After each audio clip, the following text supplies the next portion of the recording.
Agora eu vou resolver com você a questão de número 10 do assunto de gases ideais na sua primeira fase. Gases ideais é um assunto sempre importante para a prova do ITA, então vamos para a leitura. Um tubo reto de seção transversal uniforme é fechado em ambas as extremidades e preenchido com ar. Inicialmente, com um tubo na horizontal, coloca-se no seu centro uma pequena coluna de mercúrio de comprimento 5 centímetros, ficando cada lateral com uma coluna de ar a uma pressão P0. Elevando-se lentamente uma das extremidades do tubo até ele formar um ângulo de 60 graus com a direção vertical, observa-se que as colunas de ar assumem comprimentos de 52 centímetros e 54 centímetros. Considere que a temperatura permanece constante e trate o ar como gás ideal. É correto afirmar que a pressão inicial P0 em centímetros de mercúrio é... Bom, o detalhe importante aqui de você saber é que a questão quer saber em centímetros de mercúrio. Então olha que interessante.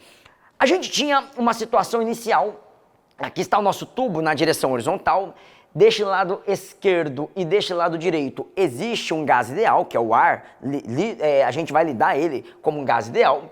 Depois a gente vai pegar isso e vai virar um pouquinho até assumir uma posição de 60 graus com a vertical. Muito bem, aqui essa partezinha em azul nada mais é do que mercúrio. Então essa parte em azul é a região que a gente tem uma pequena coluna de mercúrio cujo comprimento é 5 centímetros.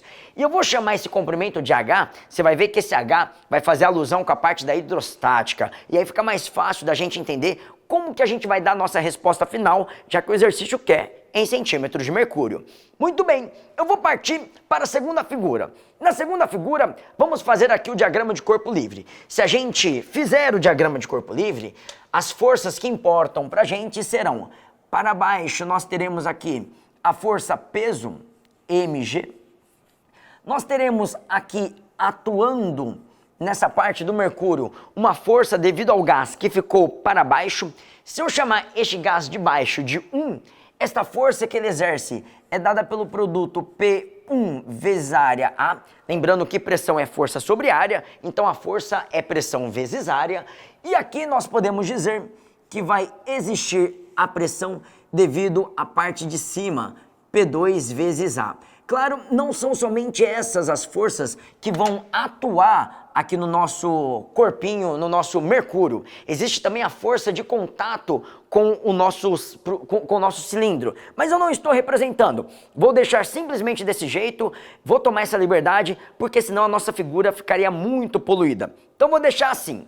E aí, você tem que lembrar que nós temos uma situação de equilíbrio. Então, simplesmente, a gente vai partir para a condição de equilíbrio mecânico. Na condição de equilíbrio mecânico, se você pegar a direção ao longo do nosso tubo, você tem que dizer que as forças que empurram para cima têm que ser iguais às forças que empurram para baixo. Perceba que essa força P1 vezes A já se encontra nessa direção, a força P2 vezes A já se encontra nessa direção, porém, a força peso não está nessa direção, a gente vai ter que decompor. Para fazer a decomposição, a gente tem que saber este ângulo, mas este ângulo é muito simples, porque nós temos esta linha vertical, o peso está na vertical, então pela propriedade de alternos internos, nós podemos dizer que este ângulo é um ângulo de 60 graus. E agora, fazendo-se a condição do equilíbrio dinâmico, nós podemos escrever que a força P1 vezes A, que empurra para cima, tem que ser igual à força P2 vezes A, que empurra para baixo, mais a componente do peso, que vai ser mg vezes o cosseno de 60 graus. Muito bem. Agora, vamos trabalhar um pouquinho, vamos mudar aqui, por exemplo, esta massa. Vamos escrever assim, ó.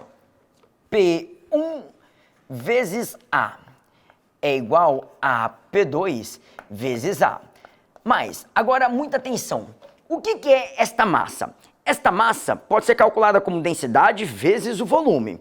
Só que quando a gente pensa no volume de uma parte de um cilindro, você pode pegar a área da seção transversal vezes o comprimento daquele cilindro. E lembra que este comprimento eu chamei de H? Então olha como é que eu vou escrever esta massa. Esta massa eu vou escrever ρ vezes a área A vezes H, vezes a gravidade G, vezes o cosseno de 60, que é 1/2. E aí, olha que interessante, nós podemos cortar esta área e esta área, e aí, quando você pegar esse 2, passar para lá multiplicando, pega o P2, passa para cá também, a gente pode escrever o seguinte, olha que interessante, 2 que multiplica a pressão P1 menos a pressão P2 é igual a ρGH. Agora, talvez, olhando essa equação nesse formato, você entenda por que eu chamei o comprimento daquela parte de mercúrio de H e não de L. Porque este ρGH é muito famoso na hidrostática. Isso daqui nada mais é do que pressão. Então, quando a gente tem ρGH, esta altura que eu estou te mostrando já vai ser a própria pressão em centímetros de mercúrio. Você não vai precisar substituir o valor da densidade e o valor da gravidade. O próprio valor deste H em centímetros já fornece pra gente o que a gente está procurando, pressão em centímetros de mercúrio. Muito bem, essa foi a parte do equilíbrio mecânico que a gente tinha. Agora, a gente vai olhar para a transformação gasosa. É muito importante você lembrar que o próprio enunciado disse pra gente que esta é uma transformação que mantém a temperatura constante. E como a gente sabe, quando a temperatura é constante, nós estamos falando de uma transformação isotérmica. E para uma transformação isotérmica, nós podemos dizer que o produto da pressão pelo volume é constante. Ou seja, pensando que aqui eu tinha uma pressão P0 e um volume V0, aqui eu tenho uma pressão P1, um volume V1, e aqui uma pressão P2, um volume V2, eu posso escrever que P0V0 é igual a P1V1, que é igual a P2V2. Acontece que eu quero relacionar, na verdade, os comprimentos. Como é que eu posso fazer aparecer esses comprimentos? De maneira bem simples, o volume de um cilindro é área vezes o comprimento, vezes a altura desse cilindro. Então nós teremos P0 vezes a área A vezes o L0, que é esse comprimento, é igual a P1 vezes a área A vezes L1, que é o comprimento que sobrou aqui embaixo, e isso também é igual a P2 vezes A vezes L2, que vai ser o comprimento dessa parte de cima. Veja que apareceu a área, então a gente pode cortar este corta, e consequentemente nós obtemos P0 L0 é igual a P1L1, que é igual a P2L2. Muito bem, e agora você percebe que a partir disso daqui, a gente pode isolar o P1, escrever que P1 é P0L0 dividido por L1, de maneira análoga, escrever que P2 é P0L0 dividido por L2 e substituir essas duas expressões na nossa primeira. Vamos fazer isso? Então vamos fazer assim, 2 vezes que multiplica. No lugar do P1, vou escrever P0 L0 dividido por L1 menos, no lugar de P2, vou escrever P0 L0 dividido por L2. Isso daqui tudo é igual a ρGH. Beleza, e você percebe agora que o fator P0, que era o que a gente queria que aparecesse na questão, surgiu nessa equação. Agora, eu vou colocar o P0 L0 em evidência, e a gente vai ter assim, ó, 2 que multiplica P0 L0, que multiplica, tirando-se o MMC, que é L1, L2, aqui vai ficar L1 vezes L2, aqui fica L2 menos o L1.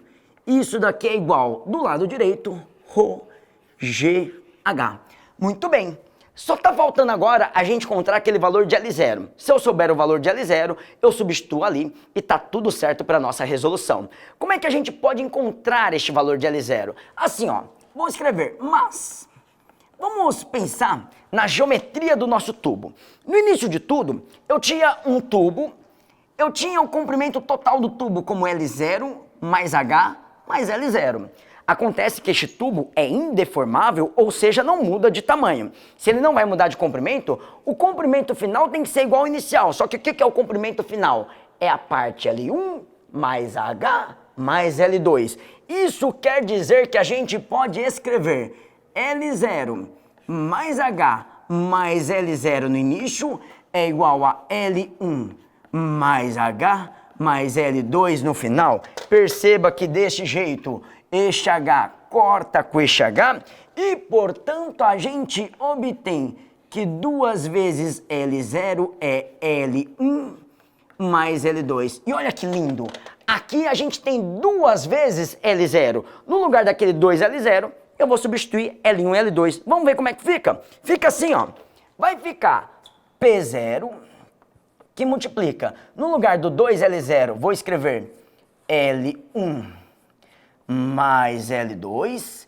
Aí aqui você vai ter L2 menos L1 dividido pelo produto L1, L2. Isso daqui é igual a ρ, GH. Acontece que, você sabe muito bem da fatoração, que L2 menos L1 vezes L2 mais L1 é justamente a diferença dos quadrados. Ou seja, nós temos que P0, que multiplica, aí aqui vai ficar L2 ao quadrado menos L1 ao quadrado, dividido por L1, L2, é igual a ρ, GH.